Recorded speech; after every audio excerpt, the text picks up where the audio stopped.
네, 김동현의 마감전 업앤다운 김동현 전문가입니다. 안녕하십니까? 네, 안녕하세요. 네, 자 오늘 양시장 코스피는 2080선까지 와 있고요. 코스닥은 상대적으로 좀 탄력이 떨어집니다. 한 739선 정도 움직임 나와 있는데요. 자, 시황 한마디로 어떻게 정리할 수 있겠습니까? 네, 일단 뭐 코스닥은 어차피 인덱스 플레이가 아니기 때문에 지수는 크게 개의치 않으셔도 될 것 같고요.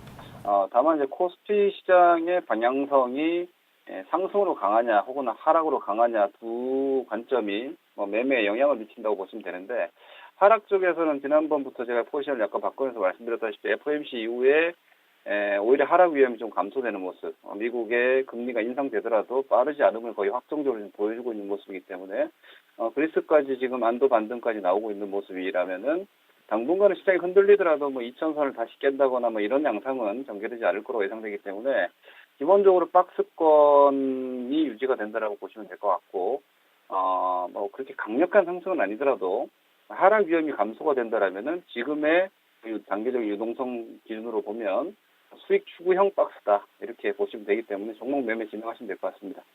네, 자 종목 보겠습니다. 먼저 상승하는 쪽에서요. 대우조선해양 보겠습니다. 오늘 5% 강한 반등 보여주는데요. 자, 배경 뭐라고 보시는지 하고 전략도 같이 구성해 주시죠. 네, 뭐 일단 STX 프랑스 인수를 하지 않는다라는 재료가 나왔지만 이것은 어제 포스코의 반등과 연결지어서 보시면 될 것 같습니다. 제가 좀 더 이렇게 자신 있게 시장의 추가적인 하락은 크게 걱정하지 않아도 된다라고 보고 있는 가장 중요한 이유 중에 하나인데요. 시장에서 가장 약한 종목들이 방어선을 지켜주는 장세에서 급락이 나오는 것은 쉽지가 않습니다.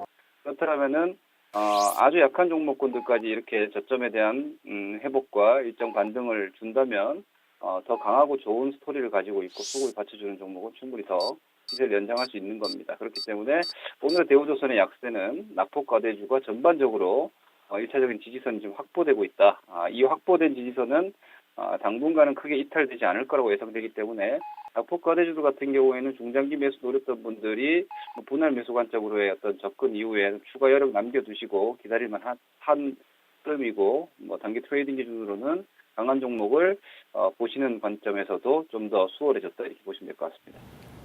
네, 자, 그리고 증권주 내 대우증권 보겠습니다. 지난 금요일에는 이제 인터넷 전문은행 건으로 좀 급등했었고요. 어제 하루 쉬고 나서는 다시 오늘 이제 동반 상승 나옵니다. 특히나 이제 대우증권처럼 대형사들도 한 5% 이상 강한 흐름 나오는데요. 전략 주시죠. 네, 일단 증권주 같은 경우는 제가 뭐 4월 달에도 오히려 계속해서 매도 의견을 좀 드렸었는데, 두 달 만에 좀 단기 매수 관점 내지는 뭐 트레이딩 관점 접근을 하셔도 될 것 같습니다. 시장에 대한 저점에 대한 우려감이 완화가 됐고, 이렇게 된다면은 지수 인덱스에 대한 어떤 우려감도 둔화되는 모습이고, 뭐 국내 국고채 금리라든지 이런 부분들에서도 일단 기본적으로 큰 충격은 일단 없을 거라는 흐름을 볼 수 있을 정도의 움직임이기 때문에, 이렇게 되면 오히려 추경 편성이라든지 이런 부분들에 대한 흐름이 뭐 기존의 저금리와 함께 다시 한번 단기 시세가 좀 나올 수 있겠다라고 판단되기 때문에, 뭐 아주 큰 시세보다는 4월 고점에 대한 리터치 정도의 기대감을 가지고 단기 트레이딩만 좀 접근하셔도 될 것 같습니다. 네. 자, 그리고 아미코젠 보겠습니다. 이 종목은 제가 보고 있는 HTS상으로는 뭐 PBR이 한 뭐 21배가 나와 있고, 퍼는 한 140배까지 나와 있는데요. 뭐 계속해서 신고가 나오고 있는데, 어떤 대응이 필요하겠습니까? 네, 지금 사실 지금 올해 가장 큰 특징은 주식에 대한 성장성에 있어서 뭐 거의 무한대 밸류에이션을 얹어주고 있다는 겁니다. 이런 움직임은 주가가 빠질 때는 뭐 독이 될 수 있겠지만, 이게 꿈꿀 수 있는 상황만 유지가 된다라면은 목표가 같은 걸 잡지 않고 가는 게 일단 제일 좋은 전략이기 때문에, 차후에 꺾였을 때는 뭐 그 기대감을 완전히 배제하고 기술 대응만 하시면 되므로, 제가 지금 오늘 아미코젠을 말씀드리고자 하는 것은 아미코젠을 직접 공략하자는 것이 아니라 아마 한 일주일이 넘은 것 같습니다. 헬스케어 쪽 트레이딩 하시는 분들의 경우에는 헬스케어 쪽 장비라든지 건강보조식품 쪽에 대한 움직임을 놓치지 말고 포트에 편입하자라는 의견으로 뭐 오스템 임플란트라든지 인바디, 뭐 그리고 뷰어, 뭐 바텍 이런 종목군들 다 말씀드리고 있는데, 같은 맥락으로 보시면 될 것 같습니다. 코스닥 쪽 트레이딩에서 헬스케어는 하나 놓고 보시자 이런 의견으로 보시면 될 것 같습니다. 네. 자, 하락하는 종목 보도록 하겠습니다. 자, 한미약품 같은 경우가 지금 뭐, 장 초반에 좀 움직임이 나왔었는데 지금은 소폭이지만 좀 보합권, 강보합권 돌아서 있는데요. 시장 대비로는 탄력은 좀 떨어지는 것 같습니다. 이 종목 어떻게 대응해야 되겠습니까? 네, 제약주는 지금 오늘 뭐 증권주, 철강주, 조선주, 전반적으로 코스피 쪽에서 금융 섹터까지 전반적인 상승세 움직임이 나오다 보니까 오늘 좀 쉬는 것 같습니다. 하지만 장기 구조, 예를 들어서 현재 시장에서 중장기적인 주도 구조를 가지고 있는 섹터는 어디냐라고 봤을 때 여전히 제약은 배제할 수 없을 것 같습니다. 이번 조정에서도 잘 버텨냈고 상승 흐름도 크게 놓치지 않고 따라오고 있는 상황이고 오늘 하루 정도 소외되는 움직임 나온다고 해서 크게 할인 적용해서 투자 의견을 가질 필요는 없어 보입니다. 21선 라인도 깨지 않은 주도 섹터로서의 움직임을 유지하고 있기 때문에 보유자분들 좀 더 기다려보셔도 될 것 같고요. 매매를 신규적으로 공략하시는 분들의 경우에는 단기적인 로스컷 자리를 대응하실 수 있는 분들은 지금도 공략 가능이라고 보고요. 만약 제약주 전반이 21선이 이탈되더라도 61선 라인을 주도주는 깨지 않기 때문에 한번 재공략 타이밍까지 또 2차적인 매매 플랜까지 가지고 가셔도 될 만한 현재 주도 업종으로서의 면모를 여전히 저는 지키고 있다고 보고 있습니다. 네. 자, 그리고 롯데케미칼 보겠습니다. 어제도 좀 많이 밀렸고요. 오늘 추가로 한 1% 정도 약세 나와 있습니다. 지금 목표 주가는 40만 원 선까지 나와 있는 쪽도 있고요. 또 일부 증권사에서는 2분기 실적, 3분기 실적 이런 거 봐서는 지금 팔아야 된다라는 견해들도 있는데요. 전문가님 전략은 어떻습니까? 네, 일단 저는 화학 제품 스프레드가 제일 관건이라고 보고 있습니다. 지금 사실 롯데케미칼 같은 경우에는 투자 의견도 가만히 보면은 예외적으로 매도 의견까지 나오면서 한쪽에서는 NCC 스프레드로 인한 이익이 3분기까지도 서프라이즈 할 것이다라는 의견과 그에 대한 기대감이 지나치게 반영됐다. 오히려 셀 의견까지 나오고 있는데 시세가 정답인 것 같습니다.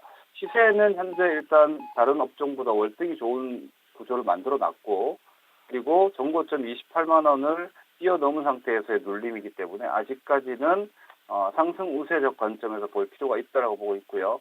다만 오늘 28만 원이 지켜지는지는 조금 중요할 것 같습니다. 한 7만 9천 원 정도까지 양호하고요. 오늘 종가 저가라면은 이 단기적인 시세 움직임이 약간 스크래치가 나지 않을까 예상되기 때문에 오늘 현재 올 장중 기준으로 저점이 만들어져 있는 한 27만 5천 원 정도 라인으로 오히려 로스컷 포인트 잡으시고 공략해봐도 되지 않을까라고 보고 있기 때문에 여전히 2분기 실적은 제일 화학이 뚜렷하게 나올 거라고 저도 예상하고 있기 때문에 저는 아직은 제약과 화학은 시장에서 주도권 움직임을 놓지 않고 있다고 판단하고 있습니다. 네, 자, 그리고 LG 디스플레이 보겠습니다. 연저점 경신하고 있는 흐름입니다. 지금 어제 그제 계속 6월 하반월 디스플레이 패널 단가 나오고 있습니다. 40인치 이상 대형 패널에서 지금 TV 수요가 부진하다 보니까 전반적으로 좀 꺾여 있다라는 시황 나오게 되면서 오늘도 한 4% 이상 급락하는데요. 자, 지금 구간 연저점입니다. 어떤 대응이 유의하겠습니까? 장기적으로 봤을 때는 저는 LG 디스플레이는 사서 모아도 되는 정도의 가격이고 현재 TV 패널 쪽은 부진하지만 저기 스토리로 봤을 때는 오히려 자동차용 디스플레이가 고해상도 쪽으로 좀 계속해서 바뀔 가능성이 높습니다. 그런 관점으로 봤을 때는 장투자분들은 관심권에 들어왔다라고 볼 수 있겠는데 단기적으로는 오늘 같은 날 이렇게 빠지는 종목 절대로 사는 게 아닙니다. 지금 포스코라든지 조선주라든지 건설주 많이 빠졌다가 반등 들어오는 걸 보시면서 오늘 자리에서 4% 이상 빠지는 LG 디스플레이에 대해서 매수하고 있는 개인 투자분들이 많아 보이는데 절대 빠른 승부가 나지 않을 거고요. 오늘 같은 날 이렇게 빠져있는 종목은 누가 봐도 개인들이 사는 것이기 때문에 반등에는 시간이 걸릴 겁니다. 지금 좋은 종목들 많이 있기 때문에 현재 시점에서 단기 낙폭 과대를 들어갈 필요는 없다고 보고 있습니다. 네. 자, 그럼 시장 전체적인 전략 들어보겠습니다. 어제는 이제 2030에서 한 80선 정도의 박스권 예상해 주셨고요. 그러면 이제 박스권 상단에 지금 코스피는 거의 다 와 있는 것이고요. 코스닥 쪽은 계속 종가 기준으로 이제 신고가를 쓸 수 있는 여건을 지금 한 30분 남긴 했습니다만 만들어 가고 있는데요. 자, 지금 구간 전략적인 대응 어떻게 하는 게 낫겠습니까? 네, 지수는 여전히 지금 상단 레인지가 여기서 그렇게 멀어 보이진 않습니다. 다만 이렇게 판단하시면 될 것 같습니다. 우리가 인덱스 예를 들어서 선물 트레이딩을 한다거나 혹은 ETF 매매를 하는 관점이 아니기 때문에 지수가 제가 2080 상단 예상했는데 시장이 2100 간다. 크게 상황은 바뀔 게 없을 것 같습니다. 다만 여러분들께서 종목을 매매하시는데 지수가 이번에 만약에 박스가 고점이 2090을 친다. 그리고 나서 아래쪽으로 급락을 할 거냐. 그 관점으로 접근을 하신다라면은 저는 그거는 일단 당분간 아닐 것 같습니다.